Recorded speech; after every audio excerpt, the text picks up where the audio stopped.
તો નમસ્કાર દર્શક મિત્રો, સ્વાગત છે તમારું અમારી આ યુટ્યુબ ચેનલમાં।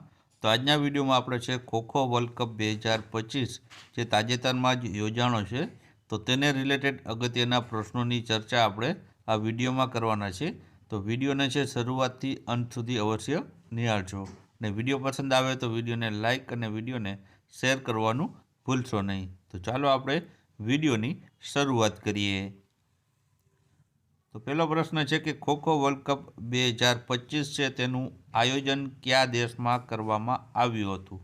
તો આમાં જવાબ આવશે ભારત દેશમાં છે 2025ના ખોખો વર્લ્ડ કપનું આયોજન કરવામાં આવ્યું હતું। ત્યારબાદ આગળનો પ્રશ્ન જોઈએ તો ખોખો વર્લ્ડ કપ 2025નું આયોજન કયા સમયગાળામાં થયું હતું? તો આમાં જવાબ આવશે મિત્રો 13 જાન્યુઆરીથી લઈને 19 જાન્યુઆરી સુધી 2025 સુધી છે આનું આયોજન કરવામાં આવ્યું હતું। ત્યારબાદ આગળ વાત કરીએ તો આગળનો પ્રશ્ન છે કે ખોખો વર્લ્ડ કપ 2025નું આયોજન કયા સ્ટેડિયમમાં થયું હતું? તો આમાં જવાબ આવશે ઇન્દિરા ગાંધી ઇન્ડોર સ્ટેડિયમ, જે ઇન્ડોર સ્ટેડિયમ નવી દિલ્હી ખાતે આવેલું છે, ત્યાં મિત્રો છે ખોખો વર્લ્ડ કપનું આયોજન કરવામાં આવ્યું હતું। ત્યારબાદ આગળનો પ્રશ્ન જોઈએ તો ખોખો વર્લ્ડ કપ 2025માં કુલ કેટલી ટીમોએ ભાગ લીધો હતો? કુલ ટીમોની વાત થઈ છે તો પુરુષોની મિત્રો 20 ટીમ હતી અને મહિલાઓની 19 ટીમ હતી। આ રીતના છે આટલી ટીમોએ ભાગ લીધો હતો કુલ। ત્યારબાદ ખોખો વર્લ્ડ કપ 2025નું આયોજન કોના દ્વારા કરવામાં આવ્યું હતું? એટલે કે કઈ છે જે સંસ્થા દ્વારા આયોજન થયું હતું? તો ભારતીય ખોખો ફેડરેશન અને આંતરરાષ્ટ્રીય ખોખો ફેડરેશન બંનેના જે છે સહયોગથી છે ખોખો વર્લ્ડ કપ 2025નું આયોજન છે કરવામાં આવ્યું હતું। ત્યારબાદ આગળનો પ્રશ્ન જોઈએ તો ખોખો વર્લ્ડ કપ 2025નું જે માસ્કોટ છે તે શું રાખવામાં આવ્યું હતું? તો આમાં મિત્રો જવાબ આવશે કે તેજસ અને તારા આ છે ખોખો વર્લ્ડ કપ 2025નું માસ્કોટ રાખવામાં આવ્યું હતું। જેમાં તેજસની વાત કરીએ તો તેજસ તેજ અને ઉર્જાનું પ્રતીક રાખવામાં આવ્યું હતું અને વાદળી કલરનું હતું। તારાની વાત કરીએ તો તારા છે તે માર્ગદર્શન અને આકાંક્ષાનું પ્રતિનિધિત્વ કરતું હતું। ત્યારબાદ આગળનો પ્રશ્ન આપણે જોઈએ તો ખોખો વર્લ્ડ કપ 2025માં કઈ ટીમ વિજેતા બની છે? તો આમાં મિત્રો જવાબ આવશે કે મહિલા અને પુરુષ બંનેની જે ટીમ છે તે વિજેતા બની છે। મિત્રો વિજેતા ટીમ ભારતની છે, અહીં ભારત લખતા ભૂલી ગયા છીએ। મહિલા અને પુરુષ બંનેની જે ટીમ બંનેમાં છે ભારતની ટીમ છે વિજેતા બની હતી। ત્યારબાદ આગળ વાત કરીએ તો ખોખોમાં કુલ કેટલા ખેલાડી હોય છે? તો કુલ ખેલાડીની વાત થઈ છે કે ટીમમાં કુલ કેટલા ખેલાડી હોય છે?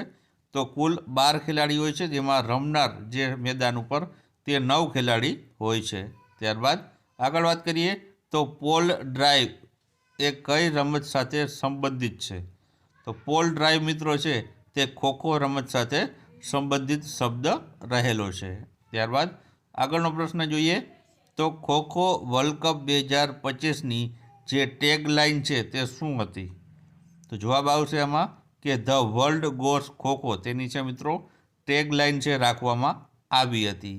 ત્યારબાદ આગળ વાત કરીએ તો ખોખો વર્લ્ડ કપ 2025ના બ્રાન્ડ એમ્બેસેડર છે તે કોણ હતું? તો બ્રાન્ડ એમ્બેસેડર કોણ હતું?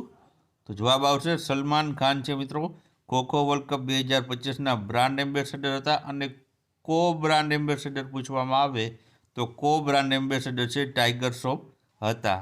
ત્યારબાદ બંને મિત્રો છે બોલિવૂડના છે તે એક્ટર રહેલા છે। ત્યારબાદ આગળ વાત કરીએ તો ભારતીય ખોખો મહાસંઘના અધ્યક્ષ છે હાલમાં કોણ છે? તો આમાં જવાબ આવશે સુધાંશુ મિત્તલ છે હાલમાં ભારતીય ખોખો મહાસંઘના અધ્યક્ષ પદ ઉપર રહેલા છે। ત્યારબાદ આગળ વાત કરીએ તો ખોખો જે ખેલાડીઓ ચોકડી પર બેસે છે ખોખોમાં તેને શું કહેવામાં આવે છે? તો જવાબ આવશે પીછો કરનાર તેને છે કહેવામાં આવે છે। ત્યારબાદ ખોખોની રમતમાં ખો શબ્દ છે તે કઈ ભાષામાંથી લેવામાં આવ્યો છે? મિત્રો જે ખો કહેવામાં આવે છે તે શબ્દ કઈ ભાષામાં લેવામાં આવ્યો છે? તો જવાબ આવશે મરાઠી ભાષામાંથી આ શબ્દને છે લેવામાં આવ્યો છે। ત્યારબાદ ખોખોની રમતમાં પ્રથમ દ્રોણાચાર્ય પુરસ્કારથી સન્માનિત થવાનું ગૌરવ કોને મળ્યું છે?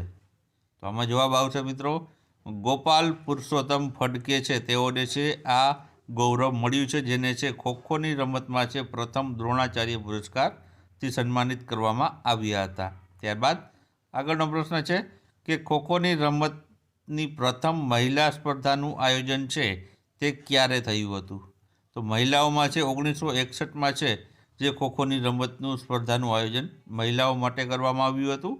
ત્યારબાદ ખોખોની રમત માટે સૌપ્રથમ અર્જુન એવોર્ડ છે તે કયા ખેલાડીને આપવામાં આવ્યો હતો? તો મિત્રો ખોખોની રમતમાં પ્રથમ અર્જુન એવોર્ડ સુધીર ભાસ્કર રાવ પર્વને છે સૌપ્રથમ વખત છે અર્જુન એવોર્ડ છે ખોખોની રમત માટે છે આપવામાં આવ્યો હતો.